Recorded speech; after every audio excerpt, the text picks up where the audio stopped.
Nos éditions. 52 ans d'histoire au bras de 5 hommes, les présidents de la Côte d'Ivoire indépendante, de Félix Houphouët-Boigny à Alassane Ouattara aujourd'hui, Alexis Ouédraogo remonte les temps forts de notre pays. Depuis quelques semaines, la capitale économique ivoirienne se drape des couleurs de la République. Flottant au gré du vent, le drapeau national habille les principales artères de la ville d'Abidjan pour annoncer le jour de l'indépendance, le 7 août. 5 hommes auront marqué l'histoire de cette date. Le premier, Félix Houphouët-Boigny, le père fondateur, le visionnaire, le bélier. Ministre sous la 4e République française, il est à la tête de la Côte d'Ivoire lorsqu'il en proclame l'indépendance le 7 août 1960. Il fait de la Côte d'Ivoire une réussite économique connue sous le nom de miracle ivoirien. Sous lui, l'agriculture avec le binôme café-cacao, les industries de transformation et les infrastructures économiques s'imposent. Des années colorées que viendront ternir la crise économique de 1980.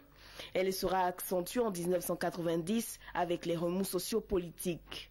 Le sage d'Afrique n'en verra pas la fin. Le 7 décembre 1993, il tire sa révérence.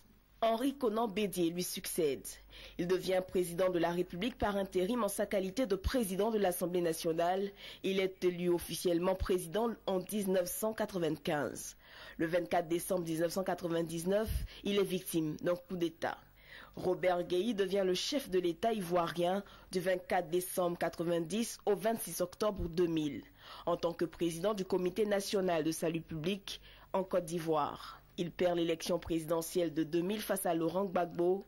En 2000, Laurent Gbagbo est élu président de la République de Côte d'Ivoire. Son pouvoir est contesté à partir de septembre 2002 par un conflit politico-militaire. Son mandat de 5 ans, il le prolonge en reportant à 6 reprises l'élection présidentielle. Lors du scrutin de 2010, il est déclaré vaincu par la commission électorale indépendante et refuse de renoncer au pouvoir malgré les pressions internationales. Alassane Ouattara est déclaré élu président de la Côte d'Ivoire par la commission électorale indépendante. Il est reconnu comme tel par la communauté internationale.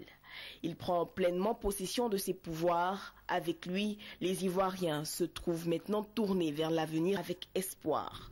Depuis près d'1 an et demi aujourd'hui qu'il est à la tête de la République, les chantiers se multiplient, le repositionnement du pays aussi. La Côte d'Ivoire indépendante est de retour.